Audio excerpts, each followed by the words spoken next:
കുഞ്ഞുങ്ങൾക്ക് ഒരു വയസ്സ് വരെ നിർബന്ധമായിട്ടും കൊടുക്കേണ്ട സപ്ലിമെൻറ്റ്സ് ആയിട്ടുള്ള വൈറ്റമിൻ ഡി കുഞ്ഞുങ്ങൾക്ക് ഏത് സമയത്ത് കൊടുക്കുന്നതാണ് ഏറ്റവും നല്ലത് എന്നുള്ളത് പലപ്പോഴും അമ്മമാർ ചോദിക്കുന്ന ഒരു കാര്യമാണ്. ഇന്നത്തെ വീഡിയോയിൽ നമുക്ക് ഇതിനെക്കുറിച്ച് നോക്കാം. ഞാൻ ഡോക്ടർ റിസ. എൻ്റെ ചാനൽ ആദ്യമായിട്ട് കാണുന്നവരാണെങ്കിൽ സബ്സ്ക്രൈബ് ചെയ്യാൻ മറക്കരുത്. അപ്പോൾ നമുക്ക് വീഡിയോയിലേക്ക് കിടക്കാം. വൈറ്റമിൻ ഡി നിങ്ങളുടെ കുഞ്ഞിൻ്റെ ശരീരത്തിലേക്ക് കാൽഷ്യം ശരിയായ രീതിയിൽ ആഗിരണം ചെയ്യുന്നതിനും നിങ്ങളുടെ കുഞ്ഞിൻ്റെ എല്ലുകളും പല്ലുകളും ശക്തിപ്പെടുത്തുന്നതിനും രോഗപ്രതിരോധ ശേഷി കുഞ്ഞിൽ കൂട്ടുന്നതിനും പേശികളെ ആരോഗ്യകരമാക്കുന്നതിനും കുഞ്ഞിൻ്റെ മൊത്തത്തിലുള്ള വളർച്ചയ്ക്കും ആരോഗ്യത്തിനും ഏറ്റവും ഇമ്പോർട്ടൻ്റ് ആയിട്ടുള്ള ഒന്നാണ് വൈറ്റമിൻ ഡി.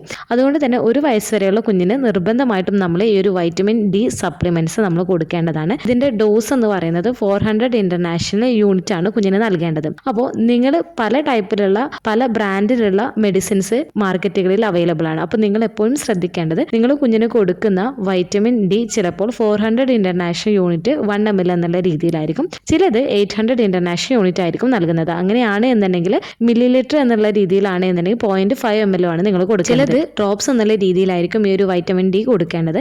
അപ്പോൾ നിങ്ങളുടെ കുഞ്ഞിന് 400 ഇന്റർനാഷണൽ ദിവസവും ലഭിക്കണമെന്നുണ്ടെങ്കിൽ എത്ര അളവിലാണോ ആ ഒരു വൈറ്റമിൻ ഡി കൊടുക്കേണ്ടത് എന്നുള്ളത് നമ്മൾ കൃത്യമായിട്ട് വായിച്ചതിന് ശേഷം നിങ്ങൾ കൊടുക്കുന്നതിന് വേണ്ടിയിട്ട് പ്രത്യേകം ശ്രദ്ധിക്കുകയും ചെയ്യുക.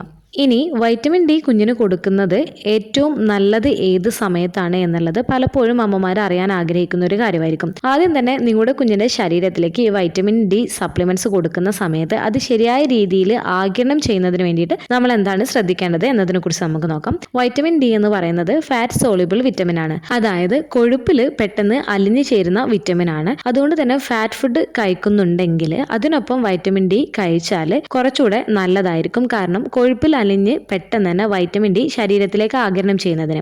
അപ്പോൾ മുലപ്പാൽ മാത്രം കുടിക്കുന്ന ഒരു കുഞ്ഞാണ് എന്നുണ്ടെങ്കിൽ കുഞ്ഞിന് ഫോർമുല അല്ലെങ്കിൽ മുലപ്പാലിൽ നിന്ന് കുഞ്ഞിന് ഈ ഒരു ഫാറ്റ് അടങ്ങിയത് കൊണ്ട് തന്നെ കുഞ്ഞിന് ഈ ഒരു വൈറ്റമിൻ ഡി ഇതിനോടൊപ്പം കൊടുക്കുന്നത് അത് ശരിയായ രീതിയിൽ ആഗിരണം ചെയ്യുന്നതിന് സഹായിക്കുന്നതാണ്. ഇനിയിപ്പോൾ കുഞ്ഞിന് ഭക്ഷണമൊക്കെ കൊടുത്തു തുടങ്ങിയിട്ടുള്ള കുഞ്ഞുങ്ങളാണ് എന്നുണ്ടെങ്കിൽ ചെറിയ അളവിൽ കൊഴുപ്പുള്ള എന്തെങ്കിലും ഖരഭക്ഷണം എന്നിവ വൈറ്റമിൻ ഡിയോടൊപ്പം നൽകുന്നതും നല്ലതാണ്. ഇനിയിപ്പോൾ കുഞ്ഞിന് ഈ ഒരു വൈറ്റമിൻ ഡി നൽകുന്ന സമയത്ത് ഭക്ഷണത്തോടൊപ്പം നൽകുക അല്ലെങ്കിൽ പാല് കുടിച്ച സമയത്ത് നിങ്ങൾ ഈ ഒരു വൈറ്റമിൻ ഡി നൽകുമ്പോൾ കുഞ്ഞിന് വോമിറ്റിംഗ് ടെൻഡൻസി ഒക്കെ ഉണ്ടാക്കുന്നുണ്ട് അല്ലെങ്കിൽ സ്പിറ്റപ്പ് ഒക്കെ ഉണ്ടാക്കുന്നുണ്ട് എന്നുണ്ടെങ്കിൽ നിങ്ങൾക്ക് കുഞ്ഞിന് ഫീഡൊക്കെ ചെയ്തതിന് ശേഷം കുറച്ച് ടൈം ഗ്യാപ്പ് ഇട്ടതിന് ശേഷം നിങ്ങൾക്ക് വൈറ്റമിൻ ഡി കൊടുക്കുകയും ചെയ്യാവുന്നതാണ്. ഒന്നുകൂടെ നല്ലത് എപ്പോഴും കുഞ്ഞിന് കൊഴുപ്പടങ്ങിയിട്ടുള്ള ഭക്ഷണത്തോടൊപ്പം വൈറ്റമിൻ ഡി കൊടുക്കുന്നതാണ്. ഇനി ഏത് സമയത്താണ് കുഞ്ഞിന് വൈറ്റമിൻ ഡി കൊടുക്കാൻ ഏറ്റവും നല്ലത് എന്നുള്ളതിനെ കുറിച്ച് നമുക്കൊന്ന് നോക്കാം. കുഞ്ഞിന് വൈറ്റമിൻ ഡി ദിവസത്തിൽ ഏത് സമയത്ത് വേണമെന്നുണ്ടെങ്കിലും നമുക്ക് കൊടുക്കാവുന്നതാണ്. പക്ഷേ എപ്പോഴും നല്ലത് എന്നും ഒരേ സമയത്ത് കൊടുക്കുന്നതായിരിക്കും നല്ലത്. കാരണം ഇതൊരു റുട്ടീന് ഫോം ചെയ്യുന്നതിനും അതുപോലെ തന്നെ കുഞ്ഞിന് എല്ലാ ദിവസവും കുഞ്ഞിന് പ്രതിദിനം ലഭിക്കേണ്ട ഡോസ്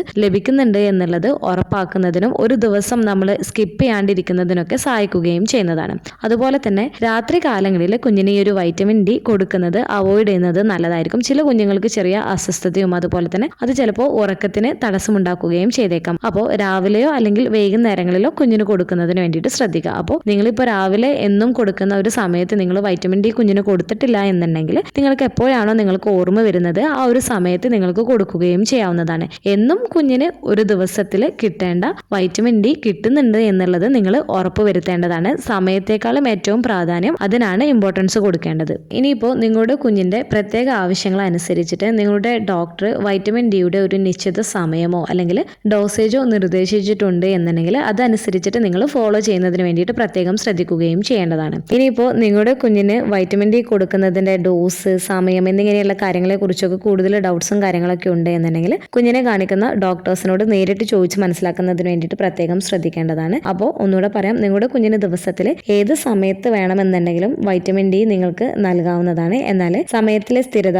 കൊഴുപ്പടങ്ങിയിട്ടുള്ള ഭക്ഷണത്തോടൊപ്പം ഒക്കെ ആണ് എന്നുണ്ടെങ്കിൽ നിങ്ങളുടെ കുഞ്ഞിന്റെ ആരോഗ്യകരമായ വളർച്ചയ്ക്കും വികാസത്തിനും വൈറ്റമിൻ ഡിയുടെ മുഴുവൻ ഗുണങ്ങളും ലഭിക്കുന്നുണ്ട് എന്നുള്ളത് ഉറപ്പാക്കാൻ ഇത് സഹായിക്കുകയും ചെയ്യുന്നതാണ്. അതുപോലെ കുഞ്ഞിന് നല്ല ദഹനം ഉറപ്പാക്കാനും ഉറക്കത്തിലെ തടസ്സങ്ങൾ ഒഴിവാക്കാനും രാവിലെയോ ഉച്ചതിരിഞ്ഞോ കൊടുക്കുന്നത് ഒന്നുകൂടെ അനുയോജ്യമാവുകയും ചെയ്യുന്നതാണ്. ഈ ഒരു വീഡിയോ നിങ്ങൾക്ക് യൂസ്ഫുൾ ആയിട്ട് തോന്നിയിട്ടുണ്ടെങ്കിൽ മറ്റുള്ളവർക്കും കൂടെ ഷെയർ ചെയ്ത് കൊടുക്കുക. എന്തെങ്കിലും ഡൗട്ടുകൾ ഉണ്ടെങ്കിൽ കമന്റ് ആയിട്ട് ചോദിക്കാവുന്നതാണ്. അടുത്തൊരു വീഡിയോയിൽ കാണുന്നത് വരെ ബൈ.